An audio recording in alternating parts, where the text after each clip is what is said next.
Hello guys, आज अपन इस video में बात करेंगे चौहान वंश के शॉर्ट नोट्स के बारे में।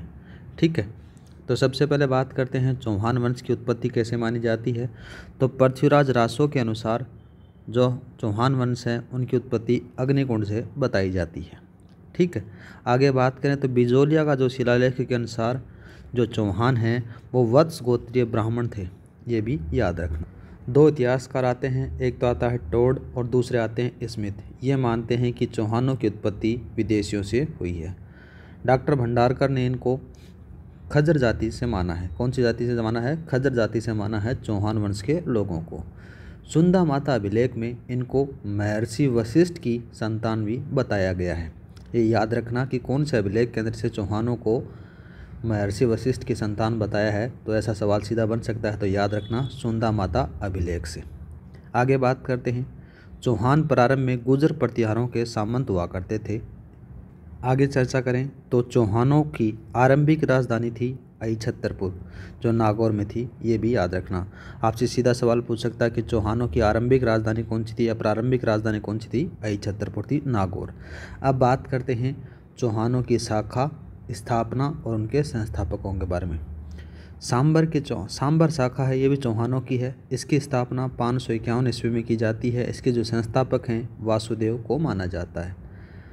अजमेर के बारे में बात करें तो अजमेर की स्थापना, अजमेर शाखा है उससे संबंधित है। इसकी जो स्थापना है वो 1113 ईस्वी में की जाती है अजिराज के द्वारा। अपन इनको कंप्लीट पढ़ेंगे, शाखा, स्थापना, संस्थापक, इस सारी चीज़ों के बारे में अपन पढ़ने वाले हैं। नाडोल के बारे में बात करें तो नाडोल शाखा की जो स्थापना है वो 960 ईस्वी में की जाती है लक्ष्मण के द्वारा। रणथंबोर के बारे में बात करें तो रणथंबोर शाखा की स्थापना 1194 ईस्वी में की जाती है। किसके द्वारा? गोविंदराज के द्वारा। जालोर शाखा के बारे में बात करें गाइज तो जालोर शाखा की स्थापना 1181 में की जाती है कीर्तिपाल के द्वारा।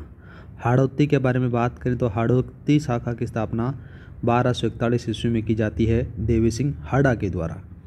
सिरोही शाखा के बारे में बात करें तो सिरोही शाखा की जो स्थापना है वो 1311 ईस्वी में की जाती है राव लुम्बा के द्वारा। अब बात करते हैं सांबर के चौहानों के बारे में।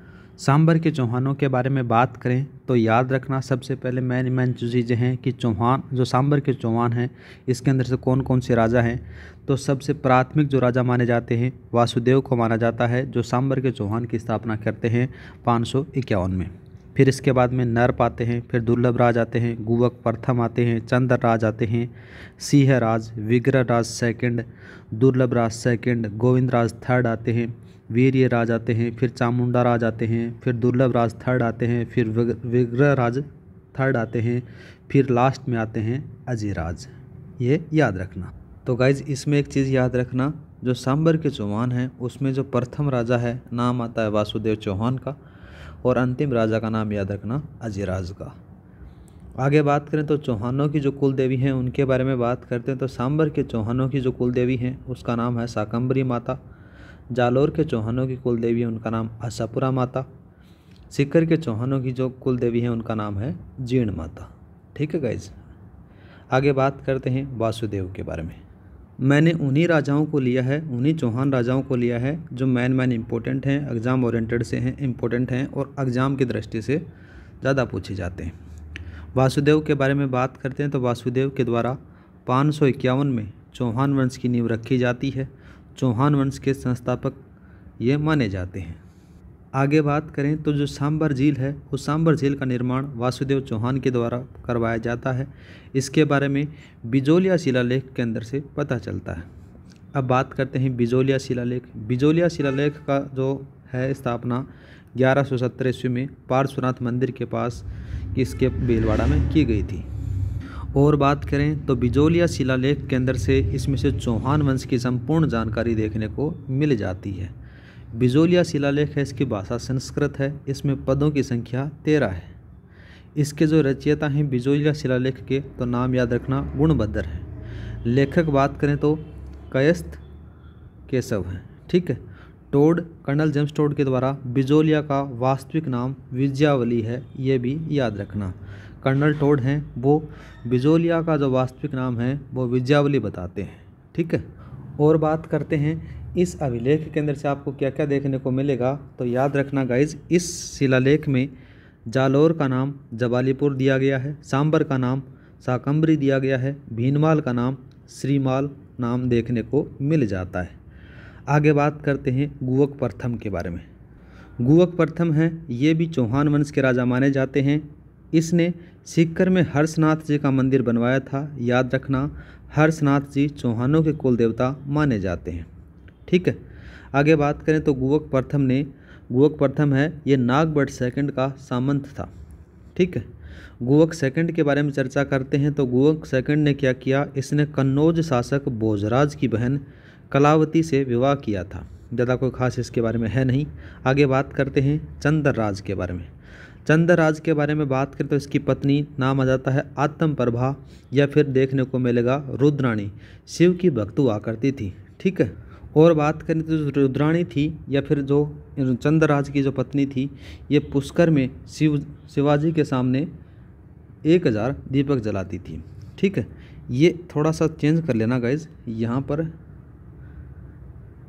क्या लिखा गया है, यहाँ पर लिखा गया है पुष्कर में शिव जी के सामने 1000 दीपक जलाया करती थी ये।